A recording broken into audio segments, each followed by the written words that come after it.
Alors, Anna Sunshine, je voudrais te parler aujourd'hui de l'impact des astres. Je t'ai déjà peut-être fait des vidéos à ce sujet. Là, je voudrais te parler des éruptions solaires. Aujourd'hui, on est le 2 août 2023. Donc, si tu t'intéresses un petit peu aux éruptions solaires, à ce qu'ils appellent les tempêtes géomagnétiques, il y a une échelle de mesure, un petit peu comme pour les séismes, qui s'appelle l'échelle KP, Planetary K Index. Et en fait, c'est une échelle qui est graduée de 1 à 10, si tu veux, où les scientifiques, ils ont gradué en fonction de l'énergie, de l'intensité de l'éruption qui est générée par le Soleil. Ils ont gradué ça un petit peu, même peut-être comme les volcans, l'échelle de Richter, je crois que ça s'appelle. L'intensité énergétique qui en est déployée. Et aujourd'hui, donc, on est le 2 août 2023. Tu as pu t'apercevoir peut-être que depuis hier, ou en plus hier était 1er août 2023, il y a une super lune. Il y avait une super lune que tu pouvais peut-être ressentir toi depuis plusieurs jours, avec des insomnies, avec des désagréments physiques, ou avoir très très chaud dans la nuit, etc. Et je reviens aux éruptions solaires, donc tout ça est classifié sur une échelle. Voilà, tout est toujours classifié si tu veux selon l'intensité, même le courant électrique, etc., etc. Et donc aujourd'hui, on a eu une éruption solaire sur cette échelle de 1,67. Je te mettrai un lien d'un site dans la description de la vidéo où tu pourras retrouver les infos en temps direct des éruptions solaires. Donc si parfois tu te sens agacé ou très très énergique ou très fatigué, ça dépend comment tu peux le vivre, pose-toi la question sur les phases lunaires et sur ce qui se passe aussi au niveau du soleil. Et je reviens à cette échelle qui, peut-être elle ne minimise pas parce que de 0 à 5, tu es dans le vert un petit peu. Et quand tu arrives au-delà de 5, donc je ne sais pas à quoi ça correspond en termes, je ne vais pas rentrer dans un domaine qui n'est pas le mien, qui est la physique, ou si j'avais les connaissances, je pourrais t'expliquer, ben, de 1 à 5, ça décuple telle et telle intensité d'énergie, et ça va, ça passe. Mais après, quand tu arrives dans le jaune au-dessus du 5, tu passes tout doucement dans le jaune, dans le orange, dans le rouge, un petit peu comme un feu, tu vois.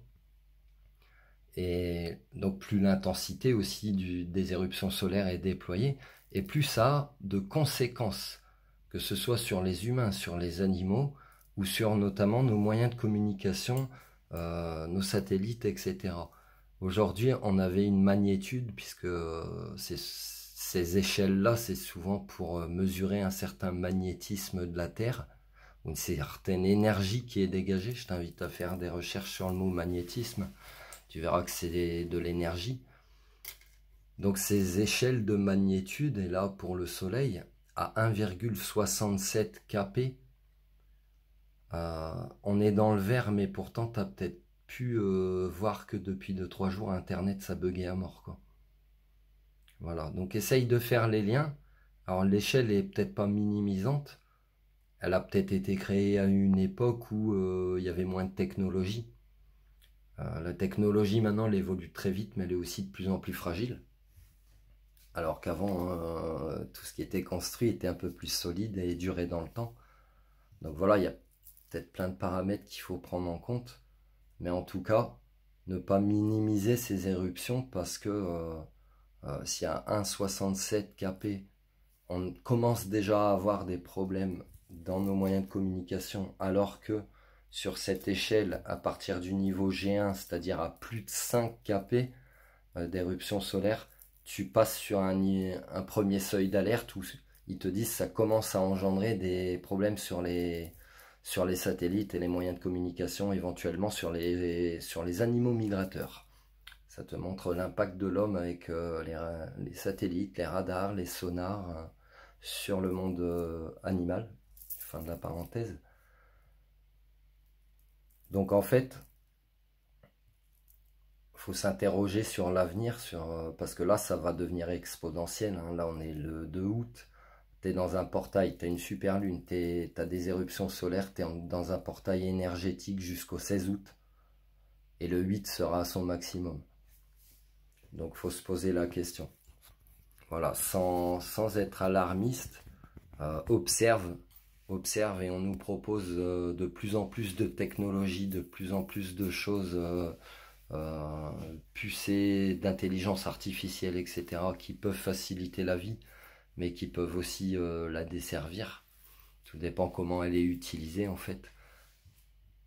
Il faut se poser des questions sur, à un moment donné, qu'est-ce qui va se passer avec les astres, etc. Et puis, ça te pose la réflexion suivante aussi.